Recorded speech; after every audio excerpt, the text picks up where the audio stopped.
আপনারা জানেন যে আমরা বিগত 2 মাস যাবত আমাদের প্রথম বর্ষের শিক্ষার্থীদের ভোটার যুক্ত ছবি তালিকা সহকারে তাদেরকে ভোটার হিসাবে অন্তর্ভুক্ত করার দাবি এবং সকলের অংশগ্রহণের দাবিতে আমরা রাজশাহী বিশ্ববিদ্যালয় ছাত্রদল গণতান্ত্রিক উপায়ে শান্তিপূর্ণভাবে আমরা কর্মসূচি পালন করে আসছি।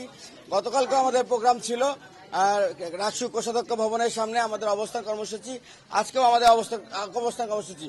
গতকালকে আমরা শুনতে পেরেছি যে আমাদের বিশ্ববিদ্যালয়ের উপাচার্য সালেহ হাসান নকিব এবং তার 2 সহ উপাচার্য সহকারে রাজশাহী বিশ্ববিদ্যালয় প্রশাসনে যারা রয়েছে তারা আগে অতীতে আমতলাতে চায়ের টাকার বিল দেওয়ার ভয়ে তারা পালিয়ে বেড়াতো। সেই উপাচার্য 3টি সংগঠন শিবির সহ তার বানানো 2টি সংগঠনকে 5 লাখ করে 15 লক্ষ টাকা দেওয়া প্রদান করা হয়েছে যে ছাত্র দলের গায়ে হামলা করতে হবে।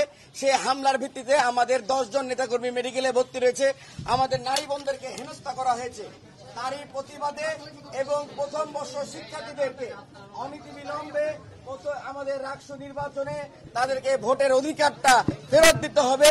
কেন এটি তাদের গণতান্ত্রিক অধিকার, এটি তাদের মৌলিক অধিকার। সেই অধিকার বঞ্চিত করার ক্ষমতা রাজশাহী বিশ্ববিদ্যালয় প্রশাসনের নেই।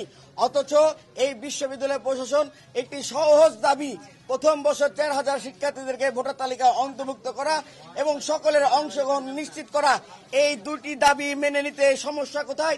এই 2টি দাবি মেনে নিতে ভয় কোথায়? আমি ছাত্র শিবিরের সহ যে সকল কালকে তাদের বানানো ছোট ছোট টিমরা আমাদের উপরে হামলা চালিয়েছে তাদেরকে বলতে চাই যে আমাদের আন্দোলন ছিল তো প্রশাসনের বিপক্ষে, আপনারা শিক্ষার্থীদের বিপক্ষে গিয়ে কেন আমাদের উপরে হামলা করলেন? আপনাদের উদ্দেশ্যটা কি? আপনারা কি প্রথম বর্ষের শিক্ষার্থীদেরকে কি তাদেরকে প্রতিনিধিত্ব করেন না? আপনারা রাজশাহী বিশ্ববিদ্যালয়ের শিক্ষার্থীদেরকে কি প্রতিনিধিত্ব করেন না? যদি করেই থাকেন তাহলে আপনারা প্রশাসনের টাকা খেয়ে কেন ছাত্র দলের গায়ে ছেড়ে আমাদের নারী বোনদেরকে আপনারা লাঞ্ছিত করলেন, মারধর করলেন, আমাদের নেতাকর্মীদেরকে মেডিকেল পাঠালেন?